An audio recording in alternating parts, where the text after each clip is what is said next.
Hoje a nossa conversa é sobre mecânica básica. Então, mecânica básica, para a prova de vocês, tanto faz carro quanto moto, a disciplina é a mesma, somente mecânica de veículos. Não cai nenhuma questão voltada para a motocicleta. As questões de motocicleta, ela vai cair em direção defensiva, ela vai cair em primeiros socorros, tá certo? Então, falando de mecânica básica, nós temos no veículo o mais importante, que é o motor. O motor é o que produz a força motriz que vai para as rodas. Quem leva essa força motriz é o sistema de transmissão. Além do sistema de transmissão, quando esse veículo ele passa a ter movimento, ele precisa propiciar conforto aos ocupantes do veículo. Esse conforto ele é propiciado pelo sistema de suspensão. Claro, se eu tenho um veículo, eu tenho então o sistema de direção. O sistema de direção ele é composto então pelo volante. Se a roda puxa para um lado, puxa para o outro, é porque essa roda ela está desalinhada. Se o volante ele vibra, as rodas estão desbalanceadas. Se esse carro está em movimento e eu preciso fazer a verificação de alguns sistemas eu só vou conseguir verificar se o veículo estiver em movimento. Nesse caso, o freio é um deles. O freio é um sistema de segurança do veículo, aonde nós temos hoje os veículos com freio ABS, que é justamente para evitar o travamento das rodas. Nós temos aí a carroceria do veículo, aonde está fixado o número desse veículo, ou seja, no chassi do veículo, no monobloco do motor do veículo. Esse número do chassi é como se fosse a identidade do veículo, tá? Aí, para esse veículo começar a funcionar, nós temos um sistema elétrico. O sistema elétrico que é justamente, quem faz parte dele é o sistema de, que vai armazenar a energia, no caso, a bateria. A bateria, ela apenas armazena energia de baixa tensão. Quem é que vai gerar de alta tensão? É um cara chamado alternador, beleza? Então, rapidinho aqui, vou dar uma pausa só para aceitar o pessoal que está chegando agora, e aí já a gente retorna novamente. Bem, moçada, se o pessoal não conseguiu entrar, vai assistir depois. Vocês estão aí me ouvindo, né? Coloca pelo menos o legalzinho, só para eu saber que vocês estão aí. Beleza, show de bola. Perfeito. Então vamos lá. Quando a gente fala aí de mecânica básica, eu preciso conhecer basicamente o funcionamento desse veículo. Ah, mas eu já dirijo carro, já piloto moto há muito tempo.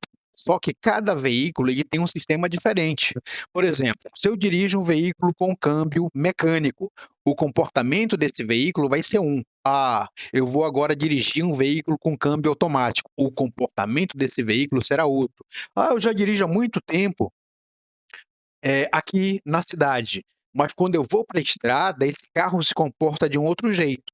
Então, com o tempo, vocês vão adquirindo experiência e habilidade. Então, o foco dessa disciplina é justamente vocês terem a base de um veículo que é movido a combustão ou um veículo híbrido. Quando nós falamos de motor, esse motor, ele tem justamente uma combustão que a gente chama de combustão interna.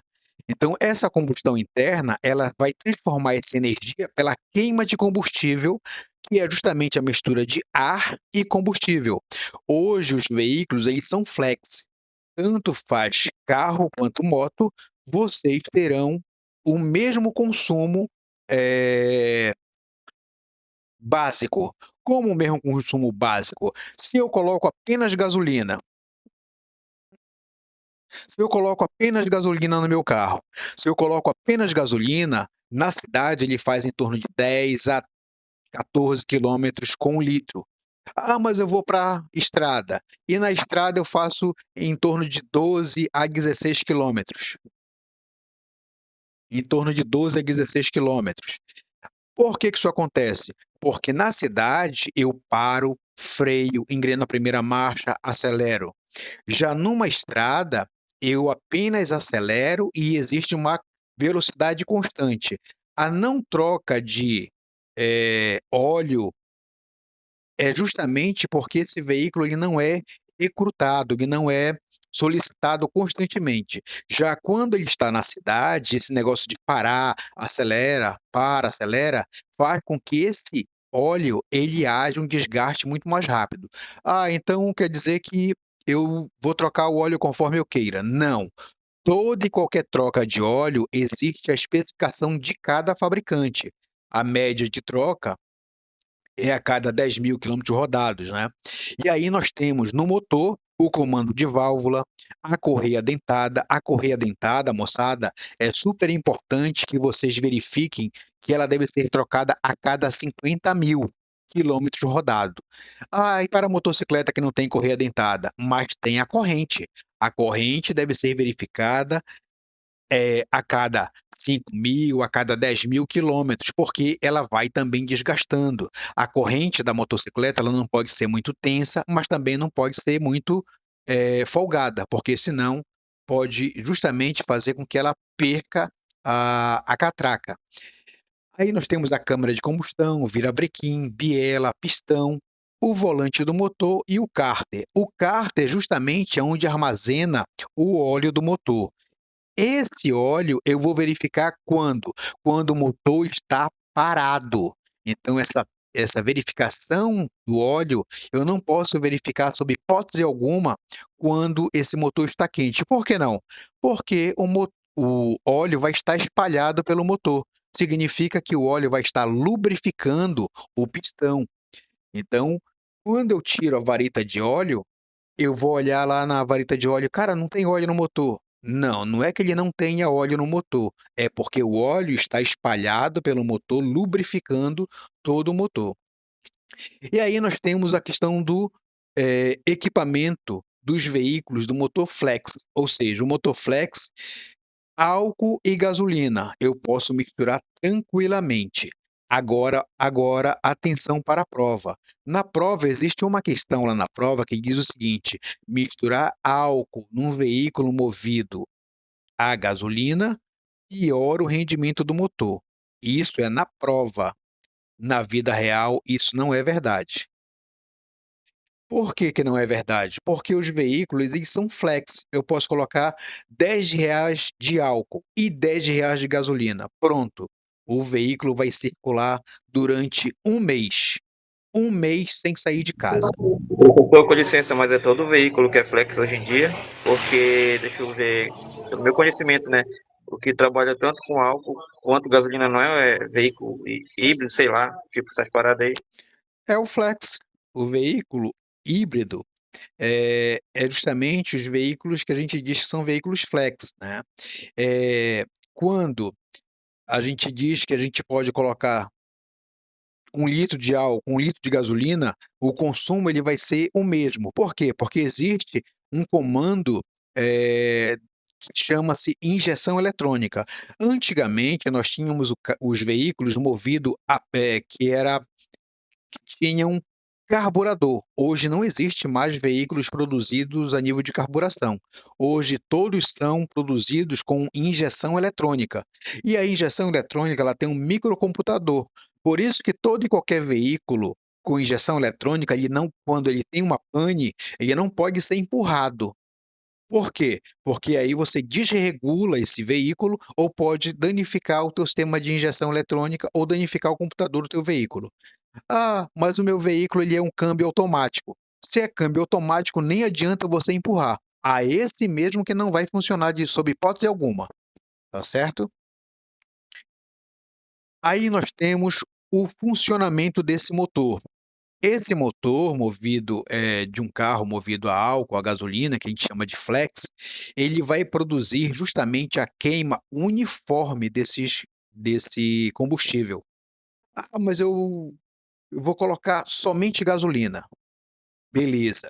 Numa rodovia, esse veículo com 1 litro de gasolina, ele vai fazer em torno de 10 a 14 litros.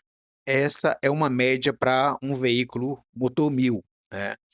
"Ah, mas eu coloquei apenas álcool". O que que vai acontecer quando você coloca apenas álcool? Ao invés de fazer entre 10 e 14, ele vai fazer entre 10 e 12 quilômetros. Por que entre 10 e 12? Porque o álcool ele é mais volátil, o álcool vai queimar mais rápido. Para ele ter a mesma potência da gasolina, eu vou ter que acelerar mais. Essa é a única diferença, tá certo? Mas o funcionamento do motor é o mesmo. Então, quem é que vai produzir essa força motriz? É justamente a queima desse combustível. E a queima desse combustível ela é produzida justamente no pistão. Por exemplo, para quem vai tirar habilitação para motocicleta, né? A PPD para motocicleta, algumas pessoas que que fazem parte daquela galera do rum, rum, rum, né, da motocicleta, o pá, pá, pá, pá, pá, eles mandam rebaixar o cabeçote, o pistão, né. Aí manda rebaixar o cabeçote, o pistão, aí o que acontece? O espaço ele fica menor, e aí significa que a motocicleta ela fica mais potente.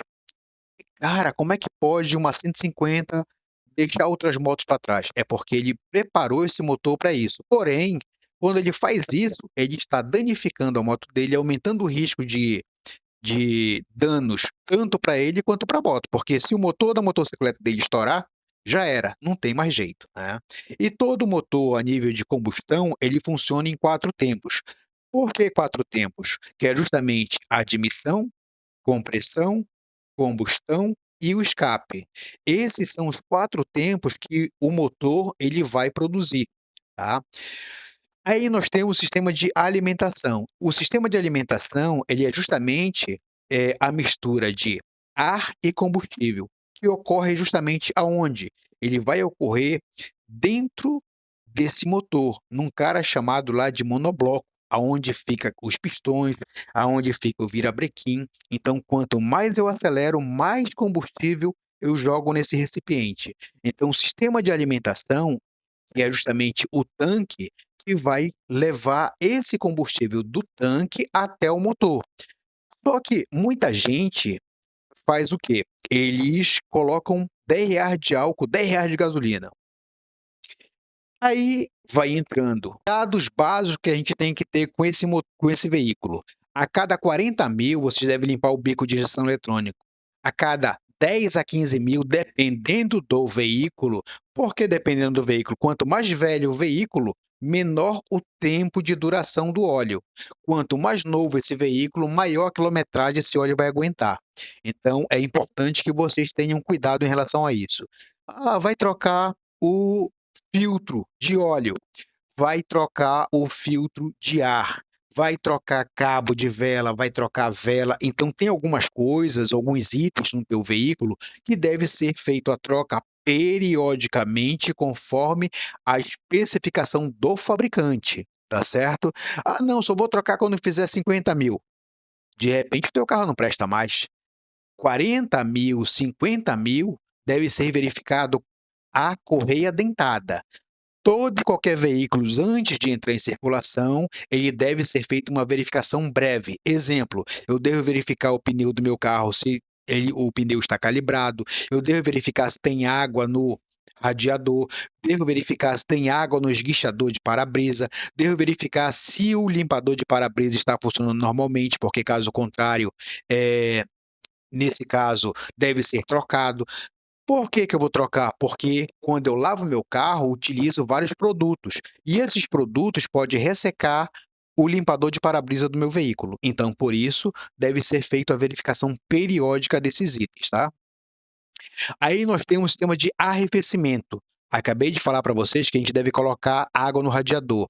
A água do radiador, só vou abrir o radiador quando o motor estiver frio.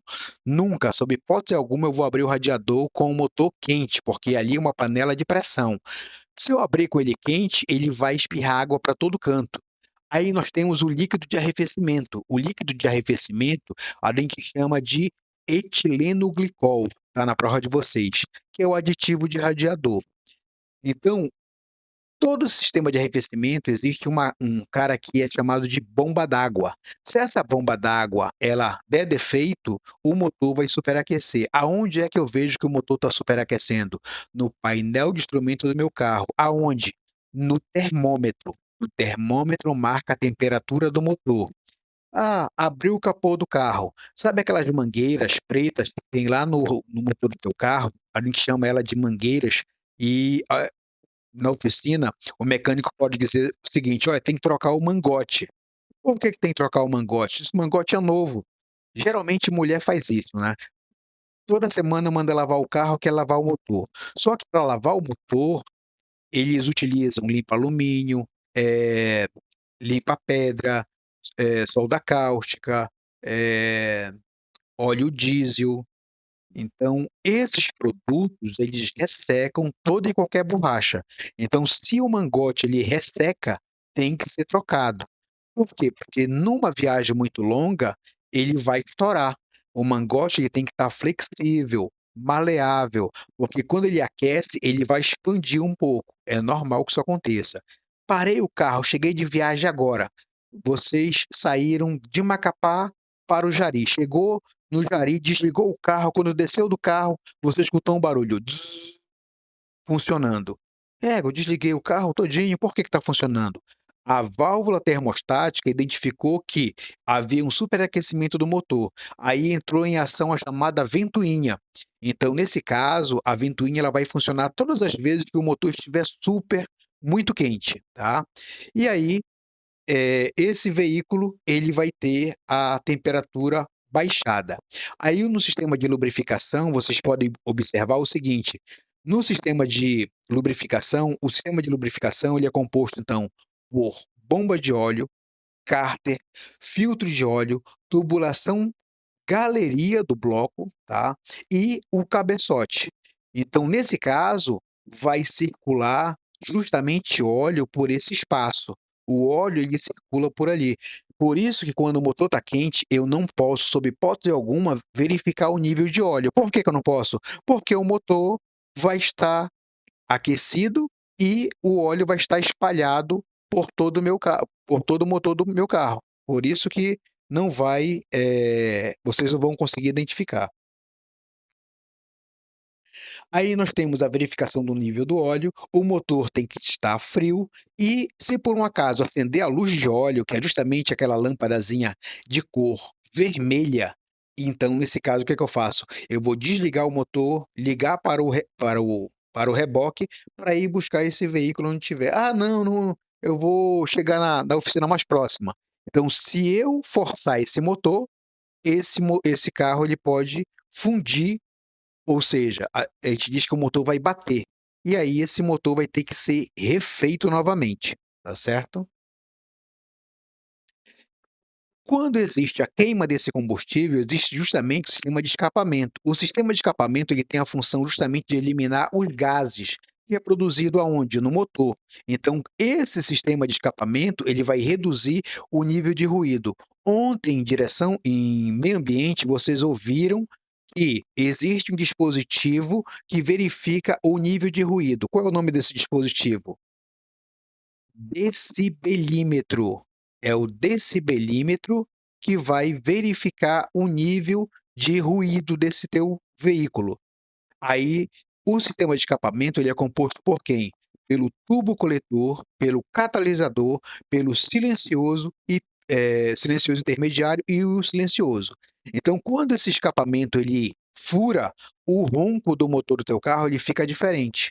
Então, a gente observou que o ronco está muito alto, é porque algum escapamento foi rompido.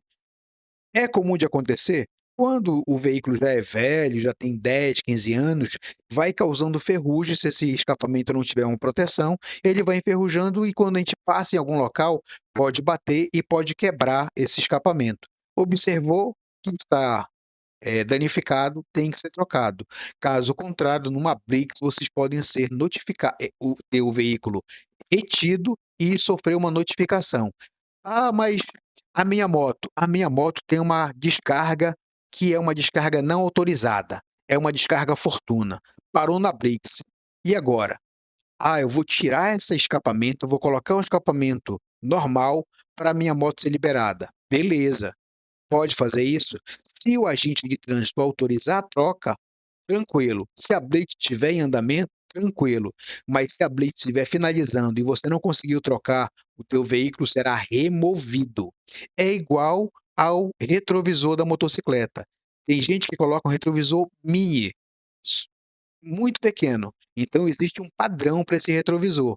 Se o retrovisor estiver fora do padrão, se a descarga estiver fora do padrão, se a buzina, escapamento, o que tiver fora do padrão em uma blitz, eles podem fazer a retenção do veículo.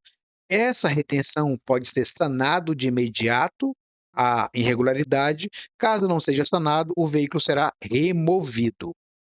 Beleza? Falamos da fumaça saindo pelo escapamento, ela tem uma cor. Ela tem que ser uma cor e não pode ser muito concentrada. Fumaça branca em excesso pode ser justamente que, esse sistema de combustão não esteja fazendo uma queima correta. Sai a fumaça branca? Sai, mas quando ela é em grande quantidade, ela pode ter justamente essa queima, ela pode estar desregulada. Então a gente tem que dar uma atenção para esse motor, tipo, fazer a troca de óleo, regular a injeção eletrônica. Se a fumaça é preta, significa que esse veículo é movido a diesel. Se ele é movido a diesel e está eliminando muita fumaça preta, significa que esse motor está desregulado. Se a fumaça é azul, muito difícil de ocorrer isso aí, mas é justamente a queima na câmara de combustão, ela está desregulada também. Dependendo do tipo de combustível, a cor da fumaça vai ser um tipo.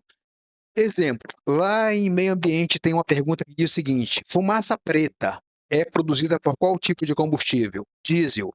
Qual é o tipo de gás que ele produz? Tiazina. A fumaça branca, ela é produzida por qual tipo de combustível? Gasolina. Qual tipo de gás ela produz? Monóxido de carbono. Quando inalada em excesso, ela causa parada respiratória e posteriormente a parada cardíaca. Se é movido a álcool, qual é o tipo de gás que ela produz? Aldeído. E o que que ela causa ao condutor quando em local fechado? Irritação da mucosa, tanto faz dos olhos quanto da boca, e aí nesse caso esse indivíduo ele tem uma chamada irritabilidade, tem uma ardência no corpo, né, nas mucosas. Agora, falando de sistema elétrico, no sistema elétrico nós temos aí bateria, chave de ignição, distribuidor, vela e a bobina. A bateria, ela apenas armazena energia de baixa tensão. Quem gera de alta tensão é o alternador. Quando eu giro a chave no primeiro estágio, no meu carro, significa dizer que esse veículo, ele vai acender as luzes do painel de instrumento, lá do painel do veículo, significa que todas essas luzes acendendo, as luzes que são naturais de acender na ignição, é porque o sistema está funcionando normalmente. Se não acender, é porque uma lâmpada está queimada ou o sistema está com pane. Então é importante fazer a regulação o mais rápido possível. Aí nós temos a questão do distribuidor de bobina. O distribuidor, ele tem a função justamente da distribuição elétrica. Então, quando o carro estiver funcionando, nunca, sob hipótese alguma, vocês peguem lá nesse cabo da bobina, porque o cabo da bobina ela está levando energia elétrica para gerar centelha. Então, essa energia que ela leva é em torno aí de 30.000 volts. Aí é como uma descarga, como se eu tivesse pego numa cerca elétrica. Então, tem algumas pessoas que fazem o tipo de brincadeira: olha, pega aqui nesse cabo aqui, e vai e funciona o veículo. Quando funciona o veículo, a pessoa recebe uma descarga elétrica muito grande. Então, para quem tem problema cardíaco, isso pode ser fatal. Cabo de ignição. O cabo de ignição, ele é importante, ele é responsável por provocar a ignição e a mistura do ar e combustível. Aí nós temos a vela. Então, lá embaixo, vocês estão vendo essa parte de baixo, é justamente a parte aonde, vai gerar a chamada centelha. Essa centelha é um pequeno, como se fosse o fogão, como se fosse o fogão, e aí esse fogão, ele não gera aquela aquela faíscazinha, a mesma coisa acontece com a vela. Gera uma faíscazinha que é justamente para causar a explosão, a queima do combustível que chegou lá no monobloco do veículo. Nós temos aí o motor de arranque, esse motor de arranque, ele é utilizado, porém, todas as vezes que a gente funciona o veículo Funcionou. Ele parou de ser usado, mas quando ele tem algum problema, tipo, o motor está desregulado, a bateria está desregulado, e eu fico forçando esse motor ele tem uma escovazinha que é uma escova, como se fosse uma escova de dente. Ela vai desgastando aqueles fios e chega um momento que o motor de arranque não presta mais. Aí tem que fazer a troca do motor de arranque ou o reparo, se for o caso. Esse cara é o alternador. O alternador, ele é o gerador de corrente elétrica. Para quê? Para todo o veículo. A partir do momento que o motor funciona, o som do meu carro, ele passa a utilizar essa energia que o alternador produz. Então, quando eu ligo o farol, a energia que ele está usando é a energia do alternador.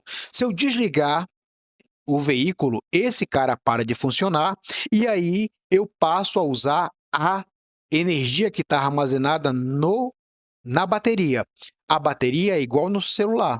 Se eu usar constantemente sem recarregar, ela vai então não ter mais energia para gerar a corrente elétrica que eu preciso, inclusive para o veículo começar a funcionar.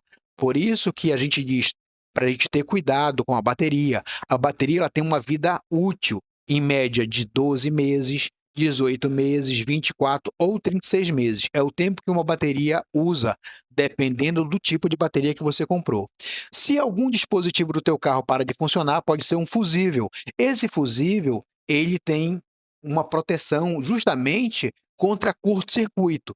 Por isso que a gente não pode empurrar o nosso carro, por isso que a gente não pode dar tranco no carro. Por quê? Porque esses caras, eles podem queimar. E se ele queimar, ele para de funcionar um determinado dispositivo. Ah, não, só é fazer um jump. Pega aí um arame aí, um fio qualquer, e vou colocar de uma ponta para outra. Você pode causar um curto-circuito e queimar essa placa de ignição. E essa placa aí, que é o que a gente chama de computador de bordo, ela custa caro. Então, muito cuidado em relação a isso. E isso aí é tanto para carro quanto para motocicleta, tá? As luzes elas têm que estar em perfeitas condições. Quando eu ligo a seta para um lado, ela faz tic, tic, tic. Liguei para o outro, ela faz tic, tic, tic. Quando dá um som mais rápido, significa que a lâmpada está queimada. Qual a cor da lanterna de ré? Branca. A lanterna de freio, vermelha. Todas têm que estar em funcionamento. Se eu vou virar para um lado, eu ligo a seta. Se eu vou virar para o outro lado, eu ligo a seta para o outro lado. A seta acabou de queimar. Eu vou utilizar o meu braço. Eu estico o braço para fora. O motorista, o passageiro não pode colocar nenhuma parte do corpo para fora, nem para sinalizar. Somente quem pode fazer isso é o motorista. Se o passageiro colocar, você está cometendo uma infração. O motorista colocou o braço para fora e esticou, ele vai virar para a esquerda. Se ele levantou o braço está esticado para cima, ele vai virar para a direita. Se ele esticou o braço, levanta e baixa a mão na altura do ombro. Ele diz que vai reduzir ou parar o veículo. Então, muito cuidado em relação a isso, tá? Antes de eu colocar o braço para fora, primeiro verifica se não vem nenhum carro atrás para não levar o teu braço. No painel de instrumento, nós temos o velocímetro, que marca a velocidade, o tacômetro, que é o contagiro, o termômetro, que marca a temperatura do motor. Nós temos aí o nível de combustível, que vai, se eu transitar com pouca gasolina, vai entrar sujeira. Se eu tiver o meu veículo imobilizando a via por falta de combustível, é infração de natureza média. A luz de aviso, nós temos aí as luzes de aviso. Quando eu ligo, a partir de que horas eu devo ligar o farol do meu carro? Das 18 horas às 6 da manhã. Ou em condições adversas, neblina, fumaça, chuva. Não preciso esperar alguém pedir. Choveu, já ligo o farol. Está neblinando, já ligo o farol. Pouca iluminação, ligo o farol. Tá? A luz de seta tem que estar funcionando. O odômetro, nós temos o odômetro total e o parcial. O odômetro é o que marca a quilometragem percorrida. A luz de câmbio, né? A luz de câmbio, se o carro ele for automático, na letra P, o veículo está parado, ou seja, estacionado. A letra R significa ré e a letra N significa neutro. A letra D significa dirigir, que é o drive. E a letra S, se o carro ele for traçado, ele tem uma maior força no motor, que é justamente a força de tração, né? E a letra L é a reduzida, tá? Aí nós temos, ó, luz de combustível, luz de injeção eletrônica, luz da bateria, termotemperatura, nível do óleo, sistema de freio, porta, se ela estiver aberta ou não, o cinto de segurança. O cinto de segurança ele ajuda na postura, evita que o condutor seja arremessado para fora do veículo e a falta de cinto é uma infração. Luz alta. Como é que eu sei que a luz alta está acesa? Olhou no painel de instrumento, a lâmpada é de cor azul. Luz baixa, sempre das 18 horas em diante, condições adversas. Para a motocicleta, a luz tem que estar acesa o tempo todo, a luz de posição. A luz de seta, claro, vai estar em funcionamento, né? O limpador de para-brisa, eu vou fazer a troca sempre que ele estiver ressecado. O pneu, eu vou fazer a verificação semanalmente ou quando eu chegar de viagem que o pneu esteja frio. Não posso verificar a a calibragem do pneu se o pneu estiver quente, porque a borracha ela vai estar dilatada, tá certo? Sempre antes de viajar eu verifico todos os itens antes de eu sair para uma viagem. E quando eu volto, eu deixo o motor esfriar para poder fazer a verificação dos sistemas, tá? Vamos lá. O sistema de transmissão. O sistema de transmissão é o que leva a força motriz que o motor produz para as rodas. Então, quando eu quero colocar esse veículo em movimento, eu então vou pisar na embreagem e vou engrenar a marcha. Quando eu engreno a marcha, essa marcha faz com que esse veículo comece então a ter força motriz. Eu vou soltar a embreagem devagar e vou acelerar moderadamente. Pela manhã, quando eu funciono meu carro, eu devo deixar ele esquentar o motor de forma em marcha lenta. Nada de acelerar de forma brusca. Entrou no veículo e acelera bruscamente. Isso pode fazer com que o teu motor seja danificado, porque ele não vai ter tempo para lubrificar corretamente. Aí nós temos o câmbio manual e nós temos o câmbio automático. O eixo cardan. O que é o cardan? O cardan, vocês podem olhar naqueles caminhões que tem um ferro que vai para as rodas traseiras e vai até o motor do veículo. E aquilo ali é o cardan. Nós temos o diferencial, nós temos as juntas homocinéticas, e aí o sistema de direção ele é composto pelo volante, coluna de direção, o eixo da coluna, a caixa de direção, a barra de direção. Então, todos esses sistemas fazem parte do sistema de direção. O sistema de suspensão ele é composto pela mola, componentes de apoio e o amortecedor.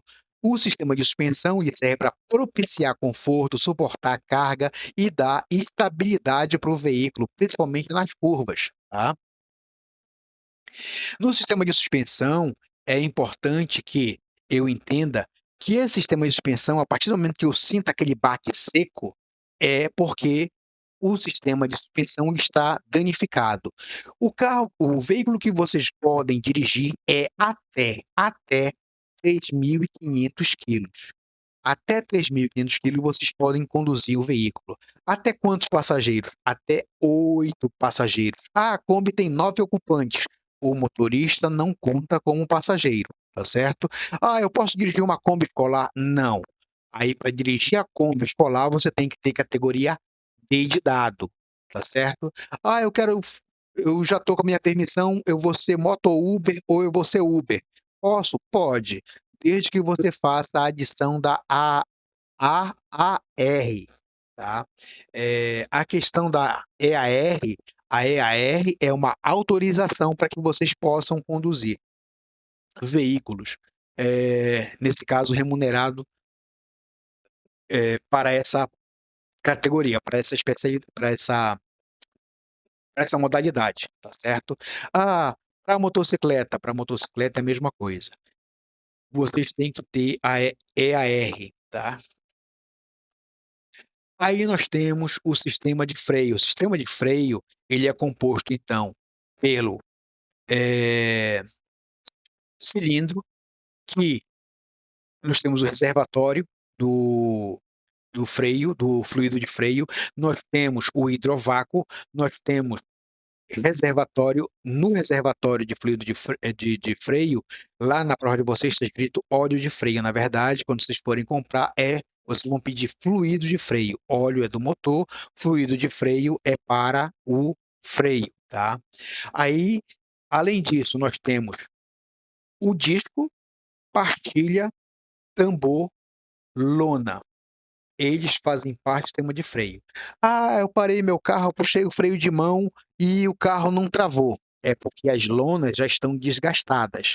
Eu pisei no freio, escutei barulho de ferro com ferro. É porque a pastilha está desgastada. Ah, eu piso no pedal de freio, o freio vai embora, fica lá embaixo. É porque pode ter vazamento de fluido de freio no teu reservatório. Então, é importante que vocês façam essa verificação. Aí nós temos o hidrovácuo, fluido de freio, tambor, disco e o cilindro. O cilindro, que a gente chama, o mecânico ele vai dizer, olha, o teu burrinho ele está danificado. O burrinho é o cilindro mestre. E aí, nesse caso, todas as vezes que eu vou mexer no sistema de freio, eu vou trocar o fluido de freio, porque se existe vazamento, aí o que acontece? O mecânico ele vai dizer, bora, aperta aí no pedal de freio. Aí você fica bombando no pedal de freio. Para quê? Para poder sair o ar que está na tubulação de freio. Hoje os carros, eles vêm com um sistema chamado de ABS. Então, o sistema ABS é para evitar o travamento das rodas. Tanto é que as motos agora, elas também estão vindo com um sistema de ABS. Então, quando é o sistema ABS, eu tenho que pisar no freio e solta novamente e pisa novamente. Solta e pisa novamente. Para quê? Para que esse veículo ele vá parar antes de colidir com o veículo da frente. Porque se você pisar no pedal de freio e ficar com ele travado, o veículo continua em movimento. Aí entra aquela situação de direção defensiva. Nós temos a distância de reação, no momento que eu vejo perigo até eu tomar decisão. Nós temos a distância de frenagem, nós temos a distância de parada e nós temos a distância de segmento. São 4 distâncias que vocês vão ver em direção defensiva. Aí nós temos a questão do pneu, o sistema de rodagem. Nós temos no pneu, o pneu ele é composto por carcaça de lona, banda de rodagem, talão e a roda. A roda é a estrutura rígida, ou seja, é a jança que a gente diz assim, olha, é a jança, está empenada. Então, essa roda, essa jança, ela vai ficando empenada todas as vezes que eu caio no buraco. Por isso que quando eu aumento a velocidade mais de 80, eu sinto que o volante do meu carro ele vibra. Ele vibra por quê? Porque a, a roda ela está desbalanceada. Aí nós temos o pneu do veículo. O pneu, ele é justamente o que tem contato com a banda de rodagem, ou seja, com a pista de rolamento. A profundidade mínima do pneu deve ser aquelas arranhaduras que o pneu tem, é de 1,6 milímetro. Menos de 1,6 o pneu está careca. Aí, ó, o desgaste do pneu, 1,6. Nós temos a cambagem, que é quando o pneu ele abre, e nós temos o alinhamento, quando a direção puxa para um lado ou para o outro. Aí nós temos o rodízio do pneu, que deve ser feito pneu da frente, que tem o carro pode ter tração na dianteira ou tração na traseira, e eu vou fazer a troca, o rodízio do pneu. Trago o de trás, jogo para frente e o da frente para trás. Por que eu faço isso? Para ver um desgaste uniforme dos pneus. De quanto em quanto tempo eu faço isso? A cada 10.000 quilômetros rodado. Ah, só tem essa questão de 10.000? O fluido de freio também é feito a substituição a cada 10.000 quilômetros rodado. Na prova de vocês está desse jeito, tá certo?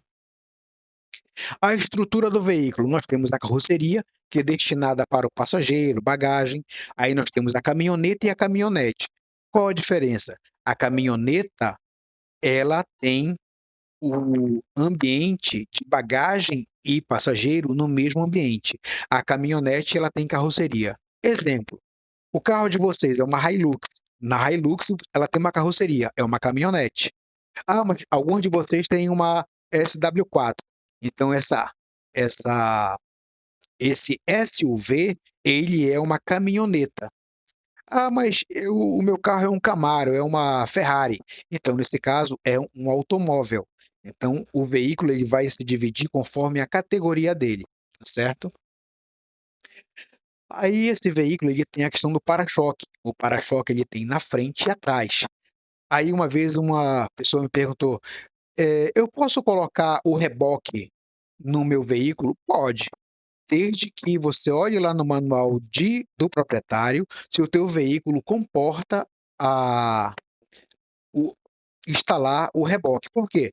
Porque nem todo veículo ele é recomendado o uso do reboque, porque numa colisão traseira, o reboque ele vai empenar todo o teu carro, por isso que é contraindicado, tá? E o para-choque ele evita justamente na hora das colisões. Aí nós temos o airbag. Nunca deixem que alguém coloque os pés sobre o painel do teu veículo, porque quando você passa em algum local, o, o pé dessa pessoa ela pode disparar o airbag e aí o airbag ele vai ser acionado e o painel do teu carro não vai passar mais para nada. Por quê? Porque o airbag ele é acionado com impacto. Então nunca deixe alguém apoiar o pé em cima do painel do teu carro. Tira o pé daí, isso aí não é local para você colocar o pé. Entrou no carro, ajustou o banco, coloca o cinto de segurança. Sempre com o cinto, porque o cinto protege para que vocês não sejam arremessados para fora do veículo. Na motocicleta, olha aí, a motocicleta depende da cilindrada. Então, nós temos a categoria ACC, que ela é para ciclomotor. Nós temos a categoria A para motocicleta. Com a categoria A, eu posso pilotar tanto a ACC quanto qualquer motocicleta. A mais potente possível eu posso pilotar. Só que quando vocês estão recém-habilitados, é importante que vocês sempre mantenham a cautela. Por quê? Porque até eu ganhar experiência com a moto mais potente, ela leva tempo. E aí, com o tempo, vocês vão ganhando experiência, confiança, para vocês poderem transitar com segurança. Então, a categoria ACC até 50 cilindradas. Categoria A, toda e qualquer motocicleta e qualquer potência, certo? Para pilotar a motocicleta, vocês devem utilizar equipamento de segurança, sapato, se for pilotar com percata, tem que ser com passadeira calcaniana, nunca pode pilotar a motocicleta descalço ou com sandália. Ah, descalço o CTB não proíbe. Não proíbe. Você é notificado? Não, não é notificado. Mas se cair uma pedrinha no teu pé, ela pode causar uma fratura, ela pode tirar a concentração e fazer com que você caia. Por isso que a gente diz que tem que ter eh, equipamento de segurança, uma Tá, a jaqueta, gente, com licença, a gente pode pilotar com aquela Crocs? desde que tenha passadeira calcaniana, pode, né? Então, a percata que tem aquela passadeira calcaniana pode pilotar.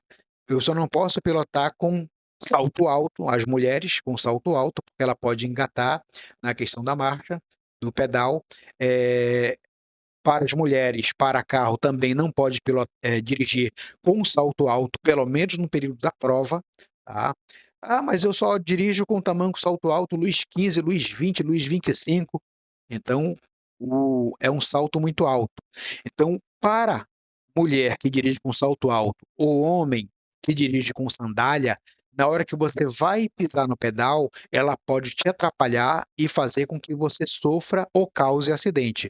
Por isso que a gente diz calçados seguros e confortáveis para que vocês possam pilotar ou conduzir de forma correta. A inspeção da motocicleta, olha aí que eu falei para vocês da corrente. A corrente ela é importante não está completamente tensa, mas também não está folgada demais para que essa corrente venha a soltar da catraca, tá? Aí na motocicleta é importante verificar pneu e as rodas, o freio. Sempre que eu vou usar o freio, uso o freio de pé, só depois o freio de mão, porque o freio de mão é o freio dianteiro. O freio dianteiro, se eu usar aonde existe cascalho, eh, o solo solto, eu posso cair da motocicleta. É importante eu fazer a verificação do nível do óleo também igual conforme o veículo. Quando é que eu devo trocar o óleo do motor da minha moto, do meu carro? Conforme a especificação do fabricante. As informações gerais do teu veículo está no manual do fabricante. O freio da motocicleta também tem freio ABS e freio a disco. É importante que vocês façam a verificação que é obrigatória desse veículo, ou seja, qualquer veículo que vocês possam conduzir, é importante que esse veículo tenha para-choque. Ah, a motocicleta não tem para-choque, mas aí eu costumo dizer o seguinte: para-choque de motociclista é peito no asfalto. Por isso que a cautela tem que ser redobrada para motociclista. Motociclista, vocês devem entender que vocês têm pessoas que empinam pipa, tem a linha para cortar o pescoço. Motociclista, vocês devem entender que existem motoristas que estão no telefone, desatentos, e que vão fazer uma manobra jogando o carro para cima de vocês. Não queiram ficar com a razão. Ah, ele jogou para cima de mim, agora eu vou lá discutir com ele. Condutor São José, ele sempre mantém a calma, deixa esses atritos de lado e segue a viagem dele tranquilamente. Lembre-se que vocês têm que sair de casa e voltar para casa em segurança. Quanto mais vocês evitarem atrito no trânsito, melhor para vocês e para a família de vocês. Aí vocês têm aí a questão das proteções, né, que vocês devem utilizar. Motociclista sempre de capacete, com cinta, jugular ajustada, viseira baixada. Viseira elevada é infração, sem capacete é infração. A idade que a criança deve ter para andar na garupa da motocicleta ou de uma motoneta é de 10 anos, está lá no CTB. Aí nós temos ainda a motoneta, né? E motocicleta e triciclos. Todas elas com a categoria A eu posso conduzir. A motoneta, se eu não quiser, se eu não tiver categoria A, com a categoria ACC eu posso também conduzir a motoneta. Com a categoria A, eu posso pilotar o triciclo ou pilotar a motoneta? Sim, a categoria A, eu posso pilotar tanto a motoneta quanto o triciclo. Ah, eu tenho a categoria A, eu vou conduzir um quadriciclo. Não, aí não pode. Para o quadriciclo, a categoria deve ser categoria B de bola, tá? O extintor de incêndio, ele não é obrigatório, mas se eu tiver o extintor de incêndio no meu veículo, ele tem que estar na validade. Se não tiver na validade, caracteriza infração, certo? E acabou.